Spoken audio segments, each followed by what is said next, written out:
Y'all take a look. There's a group of calves up there, and then there's a group of calves right here. These group of calves, these are the ones that I just brought in. I brought them in about 15 minutes ago, and they're doing good. They already seem to have figured out that they're on grass and they're grazing. I got 2 or 3 calves that are still kind of freaking out, but here in the next 15 minutes or so, they should realize what's going on and that they're okay, and that they got a lot of grass under their feet and they should start eating. But the big plan right now is well, so I brought in some bigger calves today. It was a good day at market. The market's kind of going sideways and it's going down a little bit. I think people are kind of panicking a little bit. I don't know exactly what's going on, but today was a good day at market. It's also raining, and so you know, it's not an ideal situation. But if you look at how tall the grass is, the grass is almost touching the animals' bellies, right? The grass is probably in the front. It's probably about well, the grass is so tall that it's just about touching the calves in the belly. And we can go take a look at them. But we can actually take a look at the grass too. Y'all want to see the grass? This is the grass in the front yard. And so here in about a week and a half, 2 weeks or so, I'm going to be plowing this grass up.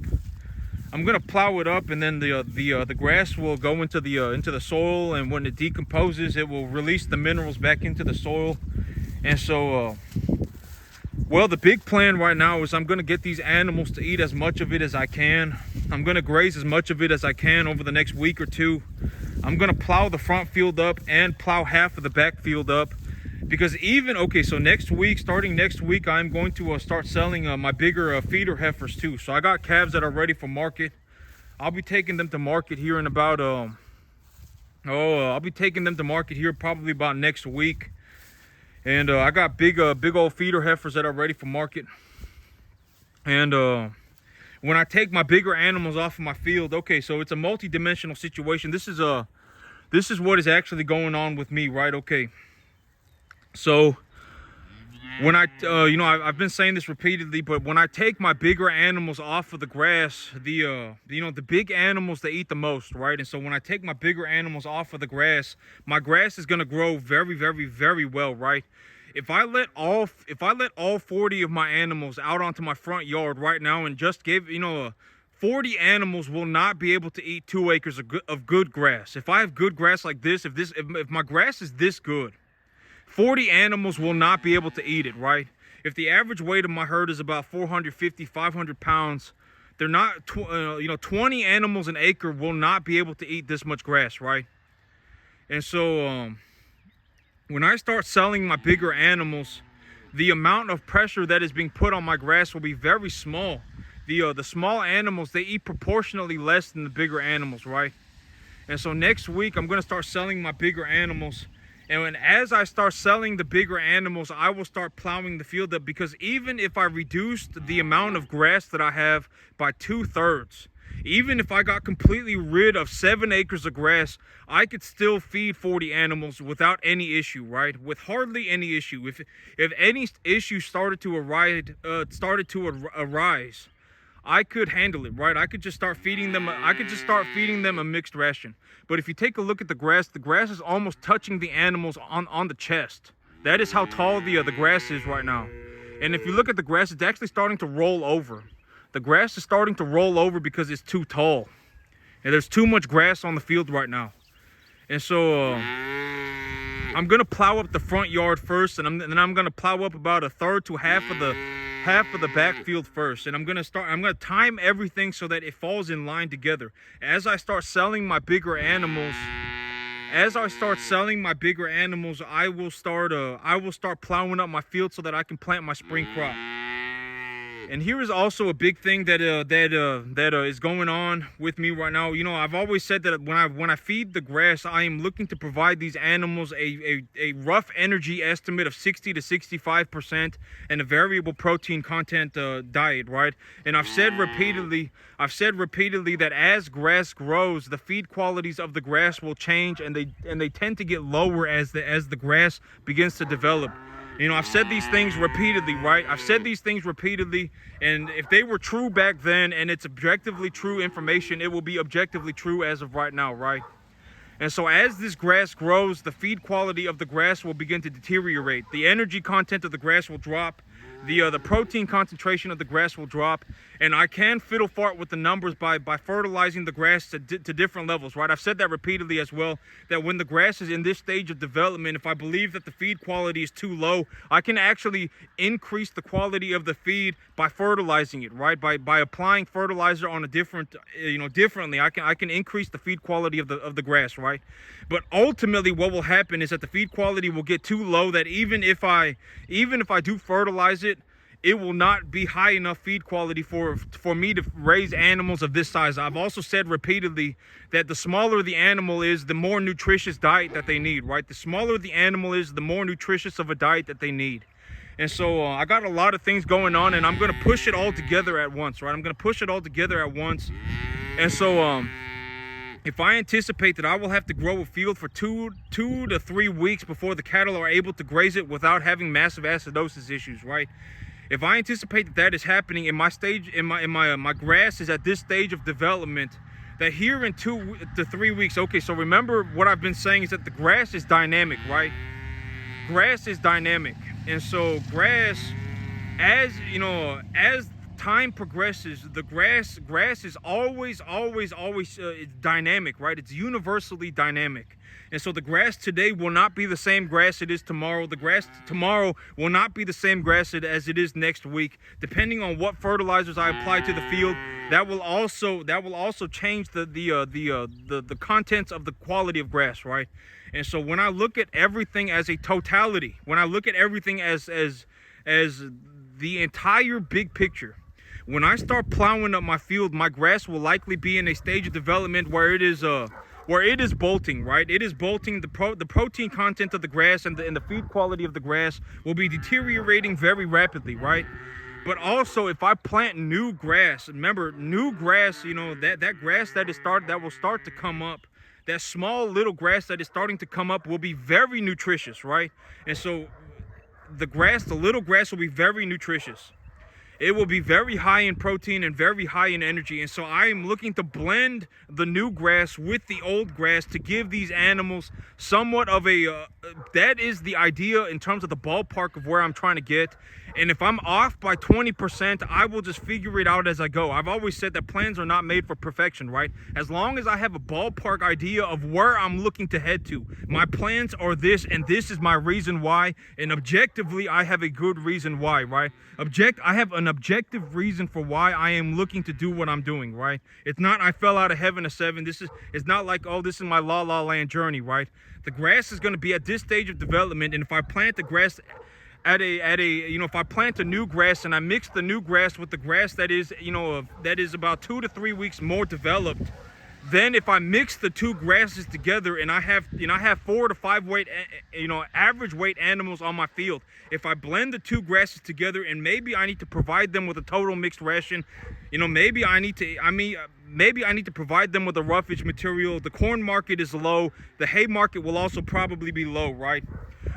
And so I've actually looked at the hay market, and the hay market is low. I can buy a round bale of hay for like $70 right now.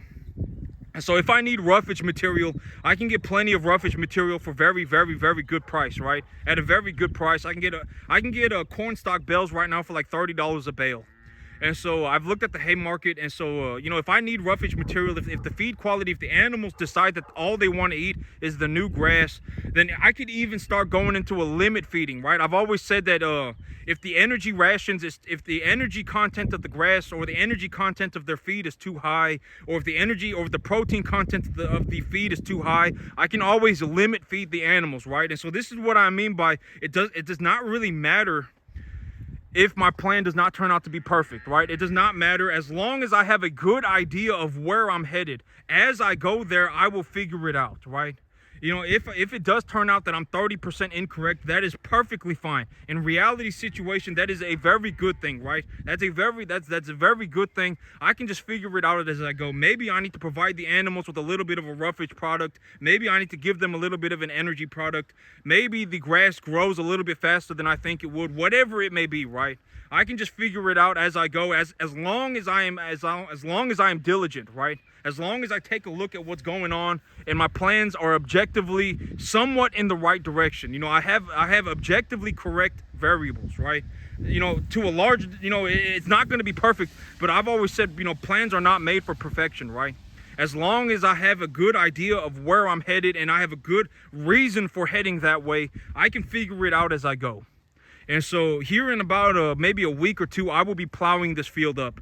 And I'm going to have these animals eat as much of this grass as I can. That's also why I brought in some bigger animals this time. I didn't even bother looking at the tiny little diddly, dingle-donger calves. I brought in some bigger animals this time so that I can get them to eat as much grass as I can, because here in about a week or two, I'll be plowing this up in about a third or half of the backfield up. I will plant new grass, and once that grass has come in, I will plow the other portion of the field and replant that as well. And even if I even if I only had 1/3 the amount of grass that I have right now, I could feed all of my animals. You know, my animals will legitimately eat so much grass that they become obese, right? And so even if I only have, but at densities like because if I look at these animals, right, and if I look at the grass that I have and I look at the things that are going on, if I have 10 animals an acre, right, and they're this small, they're 300-400 pounds, right, even if they're 700 pounds, if I have 10 animals an acre, they will not be able to eat grass. They will not be able to eat all of this grass, right? Like, let's say I had 20 animals in my front yard, they would not be able to eat all of this grass. There's just way too much of it, and it's constantly growing, right? And I've said this repeatedly as well, but grass, it grows proportionally. And so grass that is bigger will accumulate more biomass. In terms of proportionality, it will be growing proportionally, right? And so a bigger grass will accumulate overall more biomass per acre than a smaller grass. And so even if I had 20 animals an acre on my front yard, if they were 350 like they are right now, if they were, this weight, this size, they would not be able to eat all of this grass, even if I had 20 of them per acre, right? And so, I'm doing the best that I can, right? I'm looking to get on top of this situation. I understand that it's not an ideal situation for me to have to plow all this grass under, right? But at the end of the day, if I plow all this grass under, I won't have to fertilize it, and so that will save me But this is also the thing that I've always said, that it's not a good idea to try and save money. Like if I saved money, let's say, I don't have to fertilize my front yard, right? I don't have to fertilize my front yard and I save $100. Like, I would rather harvest all of this grass.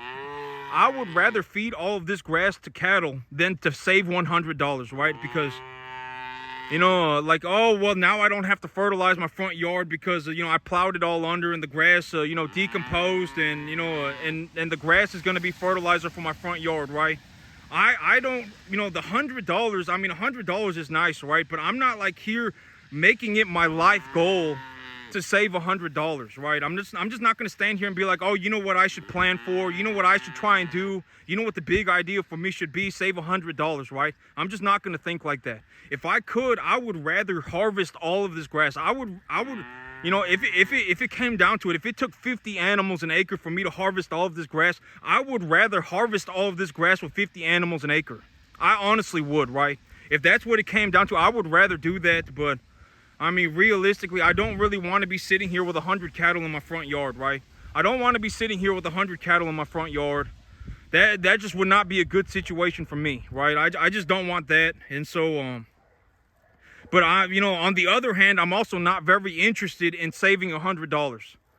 Because if I plow all this grass under and the grass turns into fertilizer because it decomposes back into the soil, that saves me like $100, right? And it's just not that good of an idea. I'm not going to sit here and make my life goal saving $100. I'm not going to be like sitting here going, oh, you know what my big plan should be? You know what my big plan should be? To save $100, right? It's just not a good idea. Like, in all honesty, if I have the capacity to make $25,000 a month, like right now I'm making like $25,000 a month, if I would rather focus on making $25,000 a month than saving $100, right? Honestly, I rather would. And so, but right now, I brought home as many cattle as I could from the sale today. I brought home 7 animals. I'm going to get them to eat as much of this as I can. And you know, here in about a week or two, I'll be plowing up the fields. I'll be plowing up a portion of the field at a time. I'll plant the new grass, and when the grass is good enough for the animals to eat, I'll plow up the rest of the field, and then I will replant the grass again too. But that's it for me today, YouTube. Y'all have a good one.